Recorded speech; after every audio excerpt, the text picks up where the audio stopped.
पहले अध्याय का 25वां श्लोक, अध्याय फर्स्ट, श्लोक नंबर 25।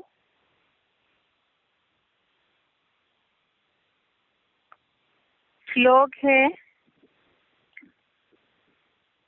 भीष्म द्रोण प्रमुखतः सर्वेषां च महीक्षिताम् उवाच पार्थ पश्येताम् संवेतान् कुरुनीति। एक बार दोबारा श्लोक पढ़ रहे हैं। भीष्म द्रोण प्रमुखतः सर्वेषां च महीक्षिताम् उवाच पार्थ पश्येतान् संवेतान् कुरुन् इति। इसका संधि विच्छेद देखते हैं एक बार। भीष्म द्रोण प्रमुखतः सर्वेषां च महीक्षिताम् उवाच पार्थ पश्य एतान् संवेतान् कुरुन् इति। इसका अर्थ समझते हैं अभी एक बार।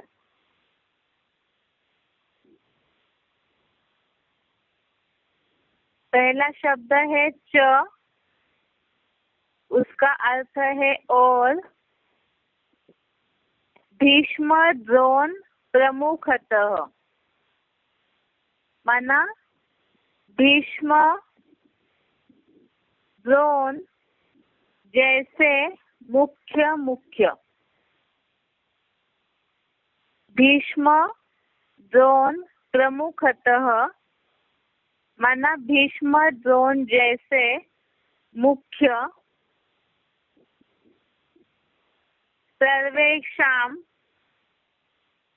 अर्थात सब।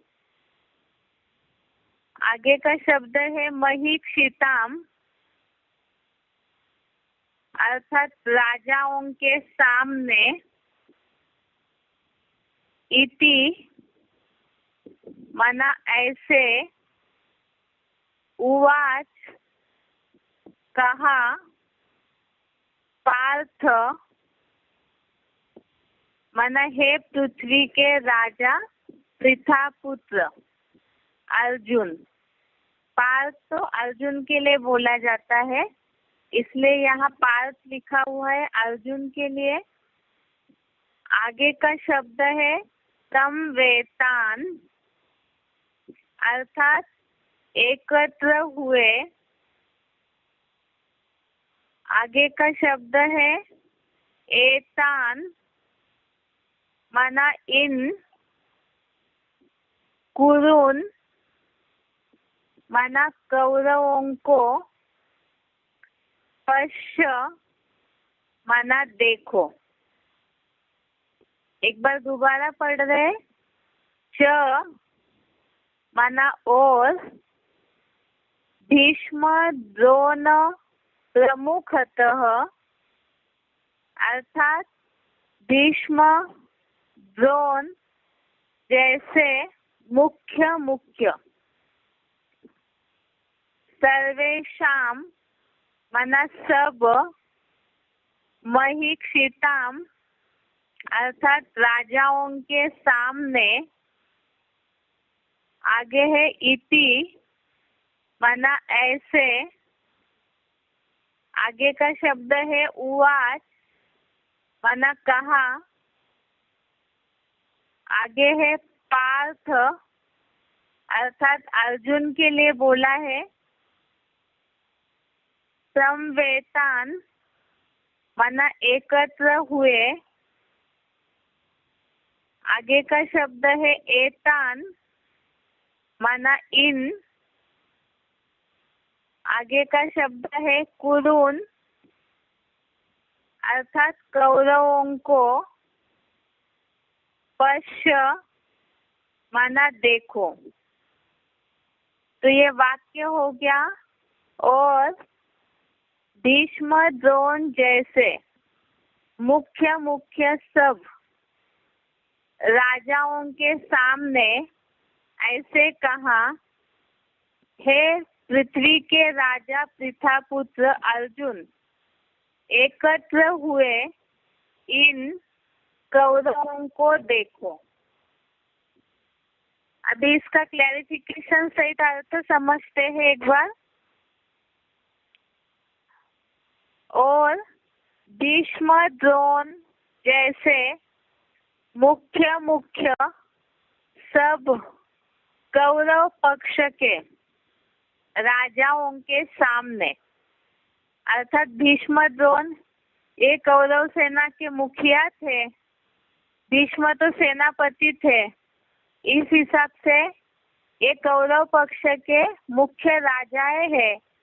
ऐसों के सामने कहा, हे पृथ्वी के राजा पृथापुत्र अर्जुन, यहाँ सारे संसार के कर्म क्षेत्र रूप कुरुक्षेत्र में एकत्र हुए जो भी कौरव पक्ष वाले या पांडव सेना वाले दोनों भी एकत्र हुए हैं। तो यहाँ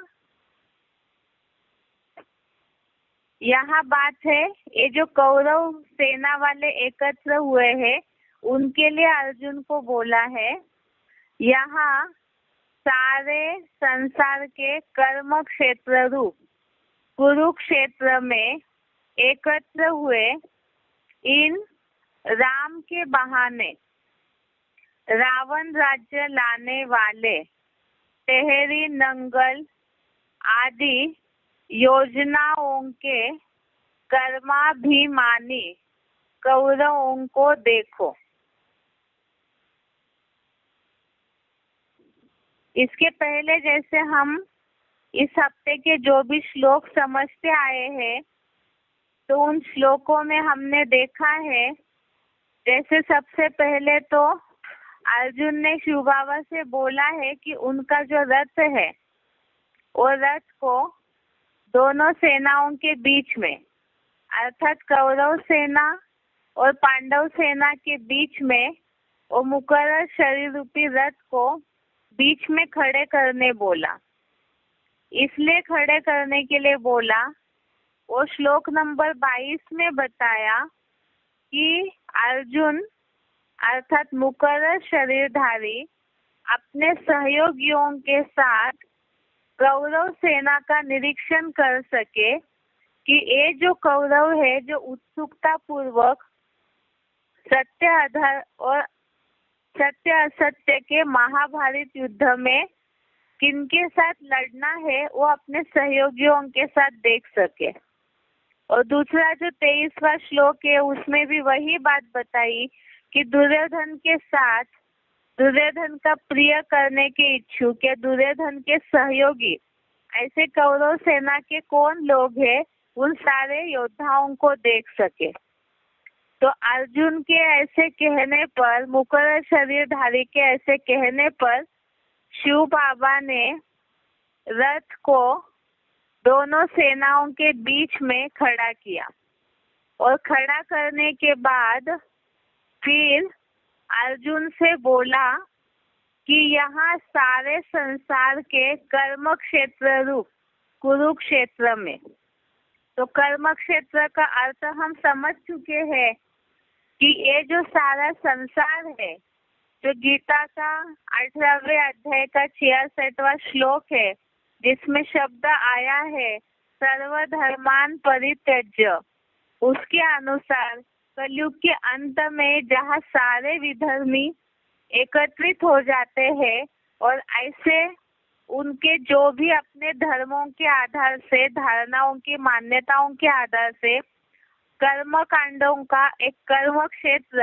या युद्ध भूमि बन जाती है संघर्ष वाली, तो ऐसे कुरुक्षेत्र में माना कर्मों के युद्ध भूमि के क्षेत्र में जो कौरव एकत्र हुए हैं, अर्थात जो भी ऐसे विधर्मी लोग एकत्र हुए हैं, तो उनका विचार या उनकी जो भाषणबाजी है उसमें तो यही बोला जाता है कि वो राम राज्य लाना चाहते हैं, लेकिन राम राज्य के बहाने अलग अलग बड़ी बड़ी योजनाएं बना करके रावण राज्य लाया जाता है। और जो ऐसी योजनाओं के आधार से, ये तो विनाशी दुनिया है, तो विनाशी दुनिया में जो भी ऐसी योजनाएं बनाई जाती है तो योजनाओं के ऊपर ही देहभान के आधार से वो कर्म अभिमानी हो जाते हैं।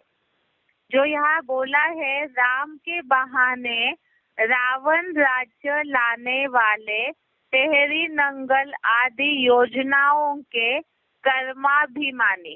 कर्माभिमानी माना कर्म के अभिमानी, अर्थात जो कर्म, कौरव माना ही कुरु अर्थात कर्म करने वाले, तो उनको अपने कर्मों का अभिमान है जो वो इस दुनिया में, विनाशी दुनिया में करते हैं। तो ऐसे कर्माभिमानी कौरवों को देखो। इस तरह से ये श्लोक हो गया। एक बार दोबारा अर्थ पढ़ते हैं इसका। और भीष्म द्रोण जैसे मुख्य मुख्य सब कौरव पक्ष के राजाओं के सामने ऐसे कहा, हे पृथ्वी के राजा पृथा पुत्र अर्जुन, यहाँ सारे संसार के कर्म क्षेत्र रूप कुरुक्षेत्र में एकत्र हुए इन राम के बहाने रावण राज्य लाने वाले तेहरी नंगल आदि योजनाओं के कर्माभिमानी कौरवों को देखो। तो ये रथ जब दोनों सेनाओं के बीच में खड़ा किया तो वहां पे भीष्म द्रोण आदि जो कौरव सेना के मुख्य राजाएं थे, तो उनके सामने ही अर्जुन से ये बात बोली कि इस कुरुक्षेत्र में, कर्मों के क्षेत्र में जो भी कौरव एकत्र हुए हैं, जिनके बुद्धि में ये अभिमान है अपने कर्मों का कि वो राम राज्य लाने वाले हैं, लेकिन उसके बदले में अपने ऐसे कर्मों के अभिमान से जो रावण राज्य लाते हैं बड़ी बड़ी योजनाएं बनाकर, तो ऐसे कर्माभिमानी कौरवों को देखो। एक बार इसका उच्चारण सुनते हैं। भीष्म द्रोण प्रमुखतः सर्वेषां च महीक्षिताम् उवाच पार्थ पश्यैतान् समवेतान् कुरुनिति। और भीष्म द्रोण जैसे मुख्य मुख्य सब कौरव पक्ष के राजाओं के सामने ऐसे कहा कि पृथा पुत्र पृथ्वी के राजा अर्जुन, यहाँ सारे संसार के कर्म क्षेत्र रूप कुरुक्षेत्र में एकत्र हुए इन राम के बहाने रावण राज्य लाने वाले तेहरी नंगल आदि योजनाओं के कर्माभिमानी कौरवों को देखो। भीष्म द्रोण प्रमुखतः सर्वेषां च महीक्षिताम् उवाच पार्थ पश्यैतान् समवेतान् कुरुनिति। और भीष्म द्रोण जैसे मुख्य मुख्य सब कौरव पक्ष के राजाओं के सामने ऐसे कहा कि पृथा पुत्र पृथ्वी के राजा अर्जुन, यहाँ सारे संसार के कर्म क्षेत्र रूप कुरुक्षेत्र में एकत्र हुए इन राम के बहाने रावण राज्य लाने वाले तेहरी नंगल आदि योजनाओं के कर्माभिमानी कौरवों को देखो।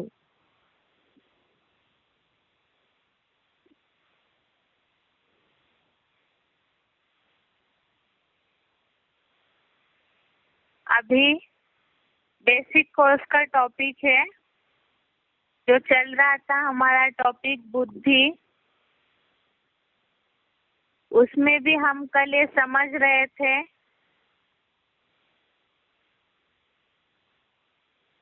कि जहाँ पर काम क्रोध के कारण या विकारों की आग के कारण बुद्धि का ज्ञान ढका रहता है। आज उसके आगे का थोड़ा सा समझते हैं, एक दो टॉपिक, उसके बाद फिर एक बार रिवीजन करेंगे। इसके लिए कल रविवार है तो श्लोक टेस्ट देना है और श्लोक टेस्ट के लिए कल के लिए श्लोक नंबर है पहले अध्याय का 21 से लेकर के 25 तक। संडे के लिए टेस्ट के लिए अध्याय फर्स्ट के 21 से लेकर के 25 तक के श्लोक है, जिसको आप सभी पढ़ कर के रखिए। और उसके अलावा बुद्धि के टॉपिक में एक तो तीसरे अध्याय का 42वां श्लोक, अध्याय थर्ड श्लोक नंबर 42, उसके अलावा कठोपनिषद माना गीता का भगवान का जो पहला किताब है, उस किताब में जो कठोपनिषद का शरीर और रथ है, इंद्रिया घोड़े है, इससे रिलेटेड जो श्लोक आया है, तो श्लोक और उसका अर्थ,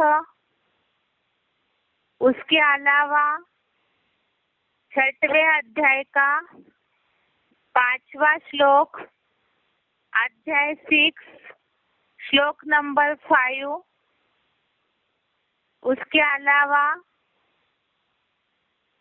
अध्याय 6 श्लोक नंबर 6, 6वें अध्याय का श्लोक नंबर 6, उसके अलावा तीसरे अध्याय का 36वां श्लोक, अध्याय थर्ड श्लोक नंबर 36, अध्याय थर्ड उसके आगे का श्लोक नंबर 37, तीसरे अध्याय का 36 और 37 नंबर का श्लोक,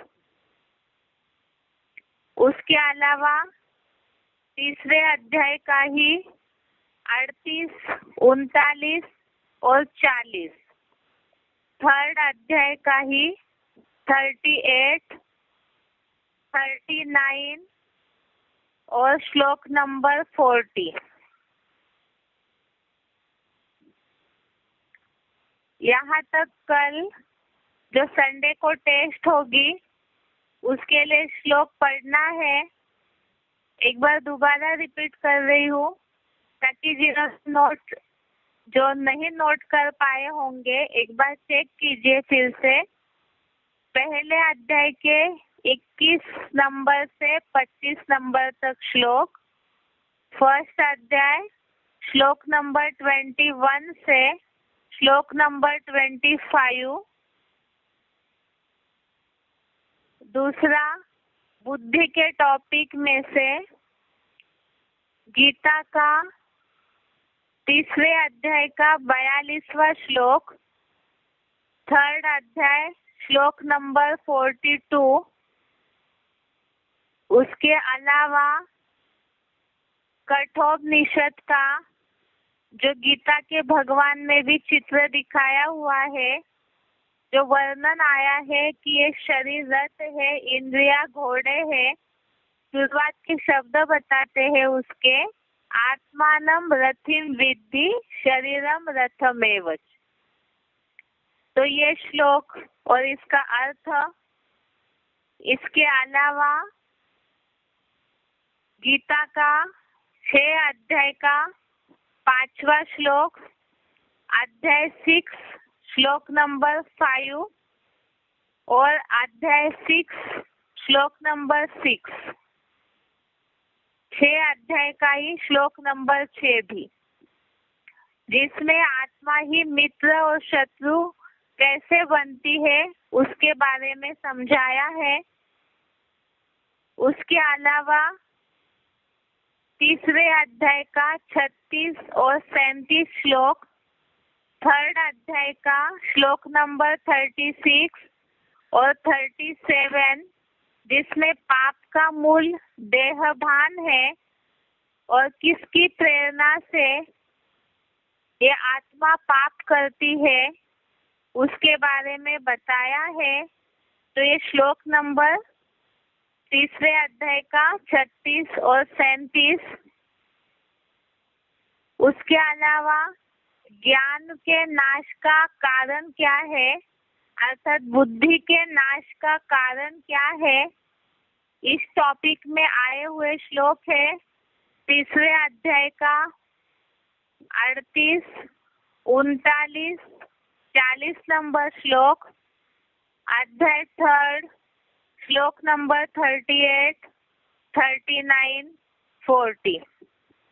इस तरह से कल श्लोक टेस्ट में इतने श्लोकों को पढ़ना है और उसका अर्थ भी पढ़ना है ताकि उसके बारे में प्रश्नों का जवाब दे सके।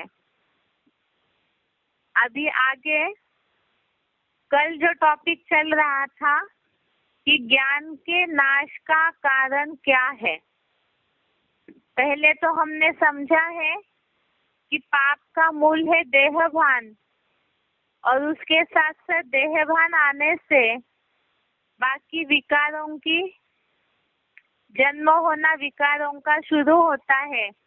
अज्ञान है, समझ नहीं है और समझ न होने के कारण विपरीत कार्य विपरीत कृति होना शुरू हो जाता है और यही जो अज्ञान है वो ज्ञान को ढक देता है और ज्ञान और विज्ञान अर्थात ज्ञान और योग दोनों का भी नाश होता है।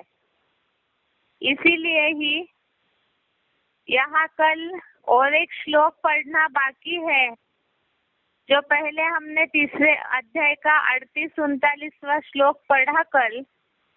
अभी आगे का श्लोक एक है 3 अध्याय का ही 40वां श्लोक, अध्याय 3 श्लोक नंबर 40। एक बार आप उसे निकालिए।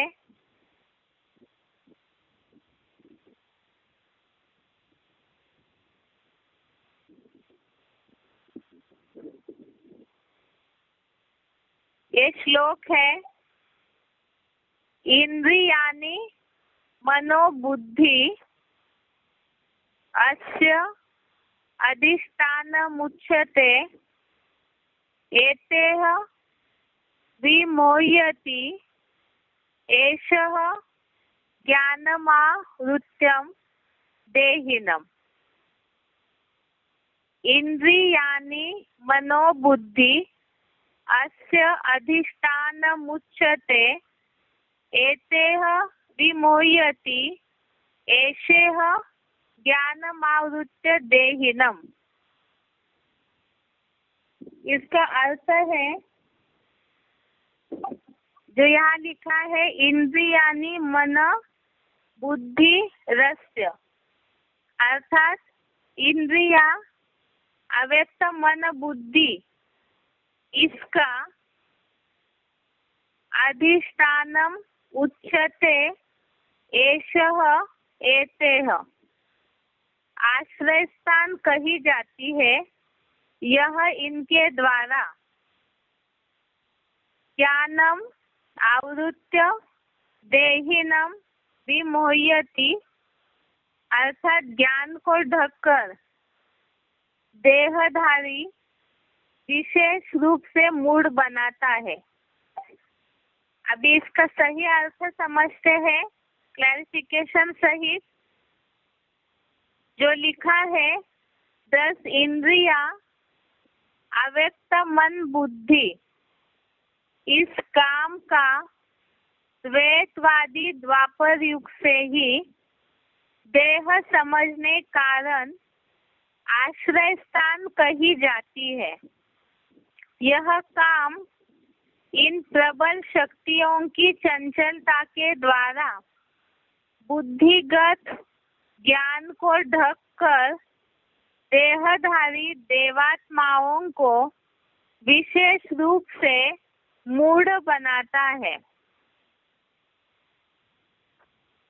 ये तो हमने मन के टॉपिक में भी समझा है कि इंद्रिया जो है अपने सुखों के लिए मन को बलपूर्वक खींच लेती है और इसी आधार से 10 इंद्रियां अव्यक्त मन बुद्धि इस काम का द्वैतवादी द्वापर युग से ही देह समझने कारण आश्रय स्थान कही जाती है।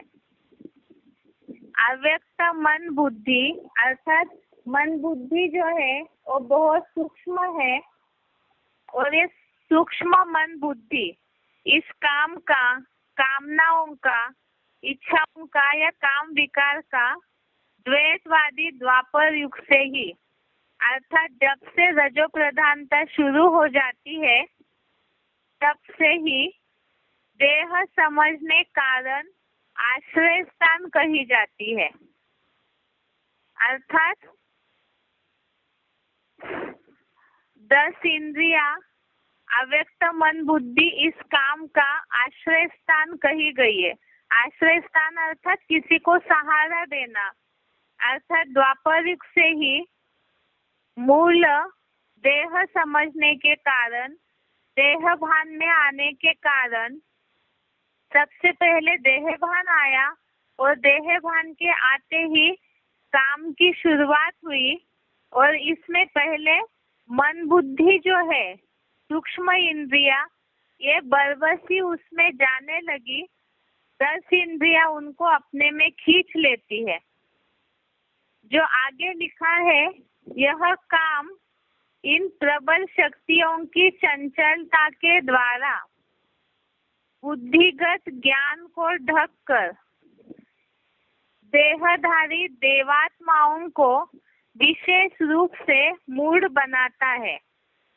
अर्थात द्वापर युग से पहले सतयुग त्रेता युग में तो देवताएं जिनमें देहभान नहीं था, आत्म ज्योति बिंदु में जिनकी बुद्धि स्थिर थी, और देवात्माएं जब द्वापर युग में मनुष्य बन जाते हैं, रजो प्रधानता शुरू हो जाती है, तो यह काम इन प्रबल शक्तियों की चंचलता के द्वारा अर्थात इंद्रियों में जो चंचलता आती है देहभान के कारण, तो वो मन को पहले खींच लेते हैं, जिसके कारण बुद्धि क्षीण होने के कारण, बुद्धि कमजोर होने के कारण बरबसी वो मन के अधीन हो जाती है, कमजोर हो जाती है, तो उससे बुद्धिगत ज्ञान अर्थात बुद्धि की जो समझ है वो ढक जाती है और ये देहधारी देवात्माओं को विशेष रूप से मूढ़ बनाता है। जो हमने इसके पहले भी श्लोक में मन के समझा है कि आसक्ति से कामना आती है, कामना से क्रोध, क्रोध से मूढ़ता आती है और मूढ़ता से बुद्धि का नाश हो जाता है। तो यही बात यहाँ भी अलग श्लोक में अलग शब्दों में बताई कि इस तरह से देहभान के और इंद्रियों की चंचलता के कारण बुद्धि का जो ज्ञान है वो ढक जाता है। जिसके लिए ये टॉपिक हम अभी तक समझ रहे थे कि ज्ञान के नाश का कारण क्या है। तो कल जैसे हमने समझा है, जैसे काले धुएं से अग्नि ढकी हुई रहती है, मन दर्पण रूप शीशा गंदे कर्म के मैल से ढका हुआ रहता है। माना जैसे शीशे के ऊपर धूल जमी हुई है तो उसमें कुछ भी साफ दिखाई नहीं देगा। इसी तरह से मन में जो संकल्प चलते हैं, उन संकल्प या विचारों के आधार से बुद्धि समझ सकती है कि वो किस ओर जा रही है, उसकी निर्णय शक्ति सही है या नहीं। लेकिन मन में इतनी ज्यादा चंचलता और गंदे संकल्प आते हैं गंदे कर्मों के कारण कि वो शीशा जो है वो ढक जाता है। इसी तरह से यहाँ बताया कि जैसे गर्भ मूत फलित कर्म से बनी थैली से ढका रहता है, वैसे ही रजोगुण पैदा करती भ्रष्ट कामेंद्रिय के दुष्कर्म से अर्थात रजोगुण पैदा करने वाला, रजोगुण निर्माण करने वाला जो भ्रष्ट कामेंद्रिय का दुष्कर्म है, खराब कर्म है, उससे बुद्धि का ज्ञान ढक जाता है। ज्ञान ढकना अर्थात ही बताया कि ज्ञान का नाश हो जाता है, समझ का नाश हो जाता है। उसके साथ और एक श्लोक कल हमने समझा था कि ज्ञानी का नित्य शत्रु जैसा तथा कठिनाई से पूर्ति वाली इस काम विकार रूपी बढ़वा नल की आग से चंचल मन में ज्ञान ढका रहता है। अर्थात ये जैसे कि ज्ञान योग का नाशक चोर ढके थे काम और क्रोध, और इस आग में चंचल मन के संकल्पों में बुद्धि की समझ वाला जो ज्ञान है वो ढक जाता है, अर्थात ज्ञान का नाश हो जाता है। और ऐसे नाश होने के कारण ही उसका नुकसान क्या होता है? तो उसका नुकसान ये है कि सबसे पहले स्वस्थिति भूल जाते हैं। स्वस्थिति भूल गए, देहभान में आए, तो उसके कारण 5 विकारों के वशीभूत होकर के सुख दुख का निर्माण होना शुरू हो जाता है। उसके साथ साथ परचिंतन का कारण बन जाता है। अर्थात जैसे बताया कि आत्मा ही अपना मित्र है और अपना शत्रु है, ये हमने अभी समझा श्लोक के आधार से। लेकिन आज दुनिया में ये ज्ञान सभी भूल चुके हैं। सबके बुद्धि में ये रहता है कि वास्तव में हमारे साथ जो भी गलत व्यवहार करते हैं तो वही हमारे शत्रु है। लेकिन वास्तव में बुद्धि की जो समझ है वो नष्ट हो जाती है, तो गलत निर्णयों के कारण ही आत्मा अपना मित्र और अपना शत्रु बनती है। तो स्वचिंतन करें, ये स्व का ज्ञान बुद्धि में नहीं होता है, परचिंतन करते हैं और वही परचिंतन पतन का कारण बन जाती है। इसीलिए जब स्व की स्थिति से हिल गए तो पहली स्व की स्थिति क्या है?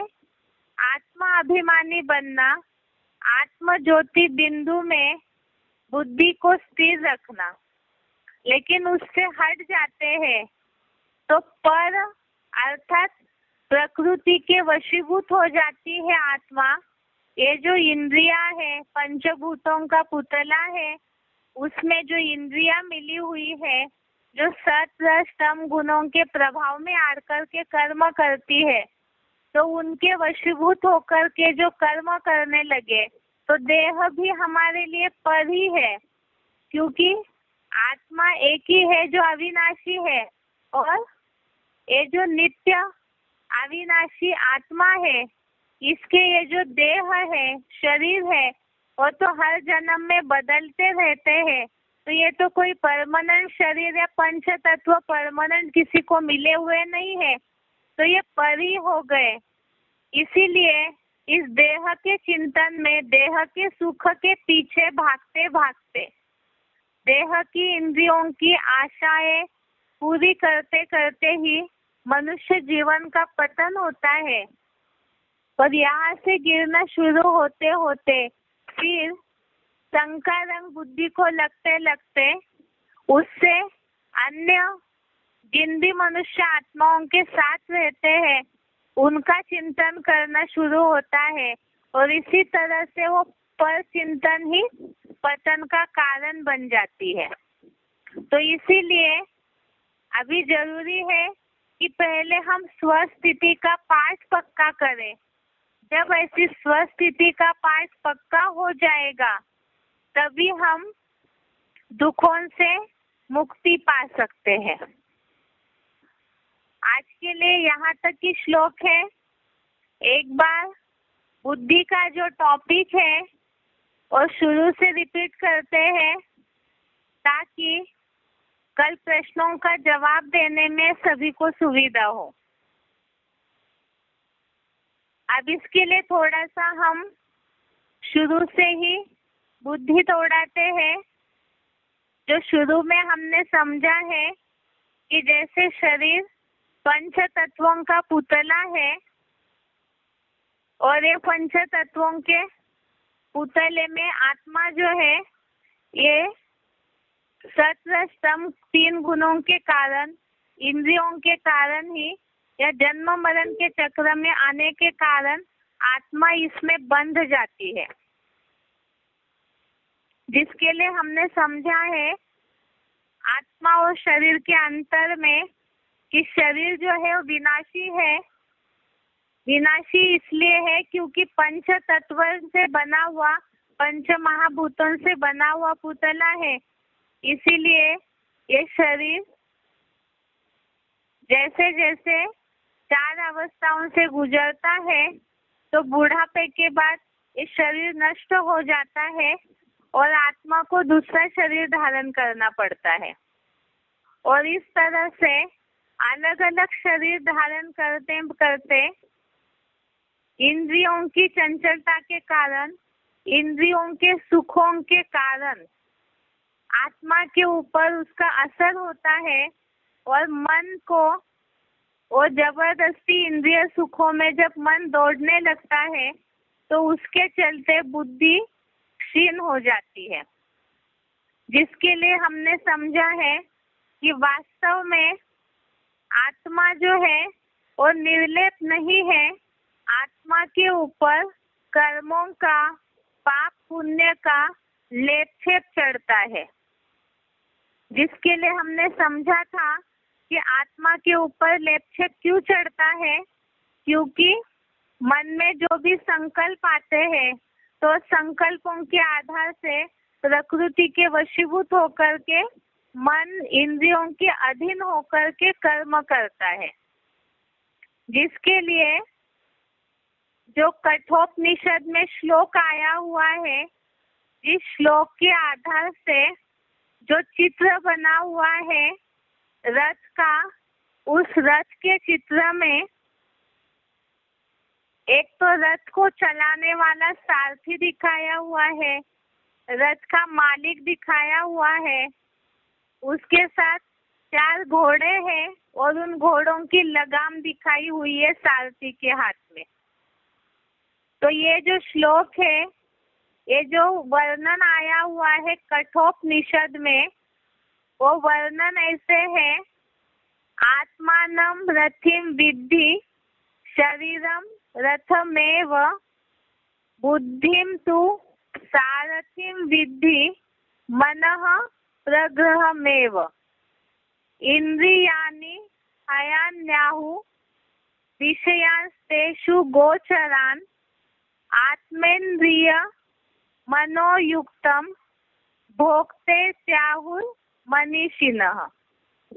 इसका अर्थ है इस शरीर को रथ समझो और इस जीवात्मा को रथी समझो, अर्थात रथ का स्वामी समझो, बुद्धि को सारथी और मन को घोड़े को लगाम लगाने वाली रस्सी समझो। इस शरीर के अंदर जो इंद्रियां हैं उन्हीं को घोड़े समझो और इंद्रिय गोचर विषयों अर्थात इंद्रियों के विषयों जो उन घोड़ों के विचरण का मार्ग है। मन और इंद्रियों से युक्त उस आत्मा को ही विद्वान लोग भोक्ता बताते हैं। तो अभी यहाँ हमें इस बात को समझना है कि वास्तव में बुद्धि का, जैसे बताया कि शरीर की इंद्रियां है, हाथ पाँव नाक कान आदि 5 कर्मेंद्रिया और 5 ज्ञानेंद्रिया। तो ये जो इंद्रियां है ये घोड़े है और इंद्रियों के जो विषय भोग है, अर्थात आंखों से हम कुछ भी देखते हैं, जीभ से स्वाद लेते हैं, कानों से सुनते हैं, तो ये जो इंद्रियों से हम भोग भोगते हैं ये सारे ही इंद्रियों के विषय भोग उन घोड़ों के विचरण का मार्ग, अर्थात जैसे घोड़े रास्ते से चलते हैं, उनका कोई लक्ष्य है कि उनको कहीं तक पहुंचना है या सारथी उनको कहीं तक ले जाता है, तो जो रास्ता है वो विचरण का मार्ग माना ही इंद्रियों के विषय भोग, अर्थात इंद्रियों से हम जो कर्म करते हैं, जो इंद्रियों से भोग भोगते हैं, वो उन घोड़ों का रास्ता हो गया। अब एक घोड़े अगर रास्ते से भटक जाते हैं तो व्यक्ति जो है, जो रथ पे बैठा हुआ है, वो तो अपने जीवन से ही भटक जाएगा। अर्थात यहाँ भावार्थ यही है कि बुद्धि जो सारथी है और मन जो इन घोड़ों का लगाम है, तो ये अगर टाइट पकड़ के रखेंगे, बुद्धि सारथी मन लगाम को सही रीति से पकड़ के रखती है, तो घोड़े जो अपना विचरण का मार्ग है, अर्थात जो भोग भोगते हैं इंद्रियों से, तो उस पे काबू पाना है। इसके लिए बुद्धि का जो सारथी है उसको अलर्ट रहना जरूरी है, जिसके लिए गीता का जो तीसरे अध्याय का 42वां श्लोक है, अध्याय 3 श्लोक नंबर 42, जिसमें बताया है कि वास्तव में इंद्रिया जो स्थूल है, स्थूल इंद्रिया दिखाई देती है, लेकिन वो काम तब करेगी जब मन में चंचलता आए, क्योंकि बताया है आत्मा के पहले पाठ में ही कि इंद्रिया वास्तव में जड़ है। जब तक आत्मा शरीर में प्रवेश न करे तब तक के 5 महाभूतों का पुतला जड़ है, और उनमें चैतन्यता तब आएगी जब उनमें मन बुद्धि रूपी आत्मा प्रवेश करे। इसीलिए इंद्रियों से भी शक्तिशाली चंचल मन है, क्योंकि मन में पहले संकल्प आता है और तब इंद्रिया कर्म करती है। लेकिन इस मन से भी बुद्धि शक्तिशाली है, क्योंकि अगर बुद्धि की निर्णय शक्ति या परख शक्ति पावरफुल है, सशक्त है, तो न मन कोई काम करेगा, चंचलता करेगा, न इंद्रिया कोई अपना विषय भोगों में आसक्त होगी। इसीलिए गीता के तीसरे अध्याय का 42वां श्लोक बताया है, इंद्रियाणि पराण्याहु इंद्रियेभ्यः परं मनः मनसस्तु परा बुद्धि यह बुद्धे परतस्तु सः। वास्तव में इस श्लोक में खास बताया है परमात्मा के लिए कि वो बुद्धिमानों की बुद्धि है। लेकिन इसमें और एक बात आई है कि मन से भी बुद्धि प्रबल है, जो बताया है कि ज्ञान और कर्मेंद्रियों को कहते हैं कि बड़ी प्रबल है। प्रधान मन इंद्रियों से प्रबल है, बुद्धि चंचल मन से भी प्रबल है, किंतु जो त्रिनेत्री रूप अर्थात परमात्मा है वो बुद्धि से भी परे है। वह तेरे रथ में त्रिकालदर्शी सदाशिव की ही ज्योति है। तो यहाँ बताया वास्तव में परमात्मा जो है वो बुद्धिमानों की बुद्धि है, लेकिन उनसे तो शक्तिशाली कोई भी नहीं है। लेकिन मनुष्यों की जो रचना है उनमें इंद्रियों से प्रबल मन है, मन से प्रबल बुद्धि है, जिसके लिए हमने समझा थे कुछ उदाहरण कि बुद्धि एक राजा है, मन मंत्री है और इंद्रिय सैनिक है। तो इसीलिए अगर राजा ही इन सैनिकों के या मंत्रियों की बात सुनने लगे तो राज्य का सत्यानाश निश्चित है। और द्वापर युग से यही हुआ है कि सभी लोग अपने बुद्धि का नाश कर बैठे, बुद्धि का जो ज्ञान है, समझ है, उसका नाश कर बैठे हैं। इसीलिए ही मन और इंद्रियों के अधीन होकर के सब दुखी होते गए हैं, जिसके लिए हमने समझा है कि बुद्धि के नाश होने से क्या होता है। वास्तव में बुद्धि माना परख शक्ति, निर्णय शक्ति, समझने की शक्ति, और सार में है बुद्धि माना ज्ञान। और एक ज्ञान जब नष्ट होता है तब नुकसान होता है। अर्थात मनुष्य जीवन में बुद्धि का सबसे ज्यादा महत्व है। इसीलिए अच्छी बुद्धि है तो फायदा है और खराब बुद्धि है तो नुकसान है। लेकिन आज दुनिया में जो बहुत सारे बुद्धिशाली लोग हैं, तो क्या उनकी बुद्धि को बुद्धि माना जाएगा? तो इसके लिए भी बताया, ऐसी अच्छी बुद्धि होनी चाहिए जो स्थापनाकारी हो और सबका एक साथ दुनिया का भला कर सके। लेकिन अभी की दुनिया में ऐसी बुद्धि किसी की भी नहीं है, जिसके लिए कहावत है, जहाँ सुमति वहाँ संपत्ति नाना और जहाँ कुमति वहाँ विपत्ति निधान। अच्छी बुद्धि है तो वहाँ संपत्ति होगी, अनेक प्रकार की भरपूरता होगी, और खराब बुद्धि है तो वहाँ नुकसान ही नुकसान है।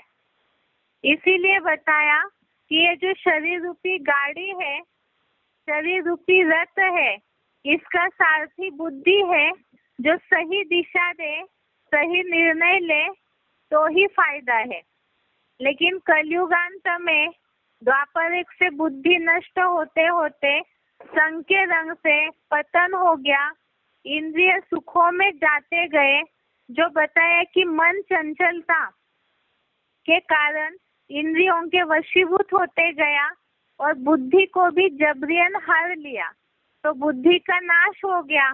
इसीलिए आत्मा ही अपना शत्रु भी बनती है और आत्मा ही अपना मित्र भी बनती है, जिसके लिए हमने श्लोक समझा था 6वें अध्याय का 5वां श्लोक, अध्याय 6 श्लोक नंबर 5, जिसमें समझा है उद्धरेनात्म आत्मना उद्धरेत आत्मना आत्मानम न आत्मानम अवसादयेत आत्मा एव ही आत्मनो बंधु आत्मा एव रिपु आत्मनः। अर्थात अपने मन बुद्धि द्वारा ज्योति बिंदु आत्मा को ऊंची स्थिति के हीरों में ले जाए। आत्मा को भ्रष्ट इंद्रियों की अधोगति में न जाने दे, क्योंकि ज्योति बिंदु आत्मा ही अपना सदाकाल सहयोगी मित्र है। आत्मा ही अपना शत्रु है। हीरो पार्टधारी विश्वामित्र ही विश्व का मित्र है। अर्थात कोई भी देहधारी वास्तव में किसी के मित्र या शत्रु नहीं हो सकते हैं। सदा काल के लिए मित्र तो एक परमात्मा ही है, लेकिन यह आत्मा ही अपना मित्र और शत्रु किन स्थितियों में बनती है, वो बताया कि आत्मा अपनी मन बुद्धि के द्वारा ज्योति बिंदु की ऊंची स्थिति में ले जाए, भ्रष्ट इंद्रियों की अधोगति में अर्थात नीचे की गति में न जाने दे। अर्थात भ्रष्ट इंद्रियों में या कोई भी इंद्रियों के सुखों में बुद्धि जाती है तो आत्मा में देहभान आएगा, जिससे ही वो अपना शत्रु बन जाता है। और जो बताया उस दिन सिलेक्टेड एक क्लिप सुनी थी हमने, बाबा की एक बात सुनी थी कि जबरियन इस आत्मा को ऊपर की ओर खींच के ले जाना है। रुकुटी के मध्य में स्टार की ओर मन बुद्धि को ले जाना है। जब बार बार ऐसी प्रैक्टिस करेंगे, नियमित अभ्यास करेंगे, तो स्थिर हो जाएगा और देहभान नहीं आएगा, जिसके लिए ही मुरली पॉइंट बताया है 21/3/67। मुरली डेट है 21 मार्च 67। इसमें बताया है जीवात्मा अपना ही मित्र है, अपना ही शत्रु है। उसके बाद ये शत्रु कब बनती है? अगर आत्मा अधोगति में न जाने दे, ज्योति बिंदु में ही स्थिर रखे, तो तो आत्मा अपना मित्र है, और अगर देह भान में है, आत्मिक स्थिति में स्थिर नहीं है, तो आत्मा अपना शत्रु है, जिसके लिए ही जब शत्रु बने तब वो अपने लिए ही दुखदाई बन जाती है, जिसके लिए 6वें अध्याय का 6वां श्लोक, अध्याय 6 श्लोक नंबर 6, इसमें भी यही बात आई है कि आत्मा अपना मित्र और शत्रु कब बनती है। और श्लोक बताया है, बंधु आत्मा आत्मनः तस्य येन आत्मा एव आत्मना जितः अनात्मनः तु शत्रुत्वे वर्तेत आत्मा एव शत्रुवत्। अर्थात जिससे अपनी चेतन बनी मन बुद्धि द्वारा ज्योति बिंदु आत्मा को जीता है, उसकी आत्मा ही मन जीत होने से अपना मित्र है, दूसरा मित्र शत्रु नहीं। किंतु अनात्मस्थ देह भानी की चंचल मन वाली क्षीण बुद्धि आत्मा ही शत्रु की तरह शत्रुता करने में तत्पर रहती है। अर्थात जिनकी मन बुद्धि चेतन बनी मन बुद्धि, अर्थात जिसमें चेतनता है, जड़त्व माना देह भान में अगर है तो जड़त्व हो जाएगी, और जहाँ चेतन बनी ज्योति बिंदु को चेतन बनी मन बुद्धि द्वारा ज्योति बिंदु आत्मा को जीता है, अर्थात ज्योति बिंदु में मन बुद्धि अगर एकाग्र है तो वह आत्मा अपना मित्र है, क्योंकि ऐसी मन बुद्धि में चंचलता नहीं होगी, देहभान नहीं होगा। किंतु अनात्मस्थ देह भानी की, अर्थात जो आत्मिक स्थिति में स्थिर नहीं है, जिनकी देहभान वाली चंचल मन और जिस कारण बुद्धि क्षीण हुई है, ऐसी आत्मा ही शत्रुता करने में तत्पर अर्थात रेडी रहती है। अर्थात जैसे ही देहभान आता है वैसे तुरंत ही वो अपने लिए शत्रु बन करके कोई ना कोई गलत निर्णय लेकर के दुखदाई बन जाती है, जिसके लिए ये मित्र और शत्रु बनते हैं। इसके हम किस तरह से समझे, जैसे कि मन चंचल हुआ है तो उसके कारण बुद्धि क्षीण हुई, क्योंकि बुद्धि जो राजा है वो मन मंत्री के प्रभाव में चला गया, और जहाँ मंत्रियों में पूरी शिक्षा न हो तो उससे परिणाम गलत होंगे, निर्णय भी गलत होंगे, राज्य का नुकसान होगा। तो इसी तरह से जब बुद्धि गलत निर्णय करना शुरू की तो उसी के कारण अज्ञानता बढ़ गई, और अज्ञानता के कारण ही पाप कर्म होते गए और मन बुद्धि पे पाप का लेप चढ़ते गया, अर्थात बुद्धि पे जंक लग गया, जिसके कारण परमात्मा को सुखदाता को सही रीति से समझ नहीं पाती है बुद्धि। और ये जो अज्ञान है वो अज्ञान इतना गहरा हो जाता है धीरे धीरे कि जिससे सही निर्णय करने का मौका नहीं मिलता है, और यही सारे पापों का बाप है, अर्थात दुखों का मूल कारण है, जिसके लिए अर्जुन ने भगवान से पूछा है। जो श्लोक नंबर है, पाप का जो मूल है वो देहभान है, और ये देहभान क्यों आता है, इसके लिए अर्जुन ने भगवान से पूछा है। 3रे अध्याय का 36वां श्लोक, अध्याय 3 श्लोक नंबर 36। ये श्लोक है, अर्जुन उवाच अथ केन प्रयुक्तोऽयं पापं चरति पुरुषः अनिश्चनपि वाष्णेय बलात् इव नियोजितः। व्यभिचारी ऋष्णिवंशी यादवों में जन्मे हे बम बम महादेव। अर्थात अर्जुन ने शिव बाबा से बात बोली है कि इच्छा न होते भी पीछे से या चोरी से बलपूर्वक लगाए हुए की तरह यह पुरुष इस्लामी, बौद्धिक, क्रिश्चियन आदि विधर्मियों में से किसकी प्रेरणा से पाप करता है? अर्थात द्वापर युग से क्या सभी विदेशी विधर्मी इस पाप के लिए निमित्त बने हैं? तो द्वापर युग से किसकी प्रेरणा से यह आत्मा पाप करने लगती है?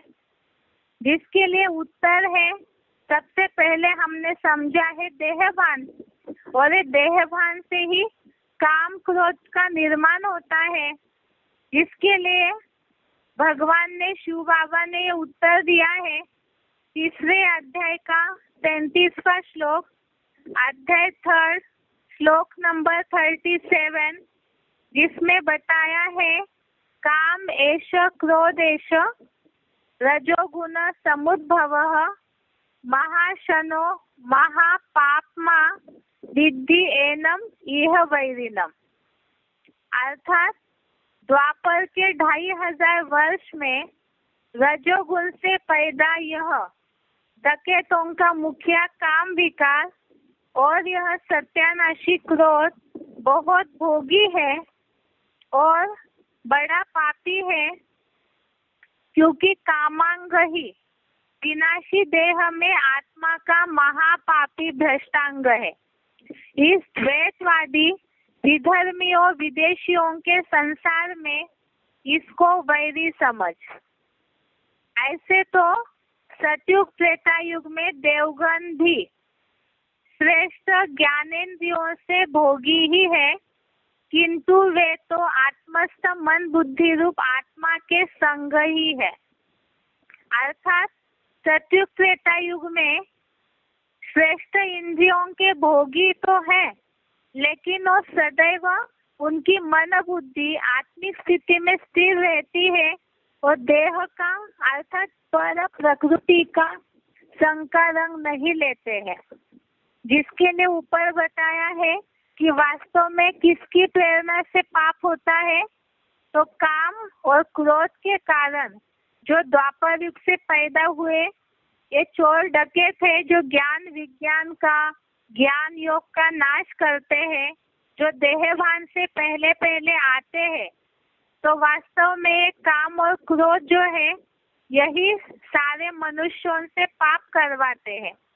और द्वापर युगी द्वैतवादी युग से विदेशी विधर्मी जब से आने लगे, तब से ही देहभान बढ़ने लगा और इसी से ही आत्मा अपना शत्रु बन जाती है।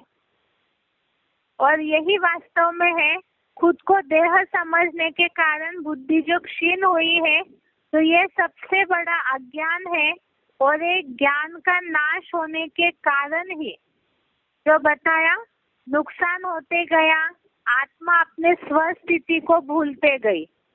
जिसके लिए हमने ज्ञान के नाश के कारण समझे, अर्थात किस तरह से इन विकारों के कारण बुद्धि का ज्ञान ढका हुआ रहता है, उसे हमने समझा है 3 अध्याय के 38, 39 और 40 नंबर श्लोक में कि जैसे काले धुएं से अग्नि शीशा गंदे कर्म के मन रूपी शीशा गंदे कर्म के मेल से और गर्भ जैसे मूत पलिती कर्म से बनी थैली से ढका रहता है, इसी तरह से कामेंद्रिय के दुष्कर्म से बुद्धि देहभान में आने के कारण, देह तो मिट्टी है और इस मिट्टी की धूल के कारण बुद्धि का ज्ञान जो है और ढक जाता है, ज्ञान का नाश हो जाता है।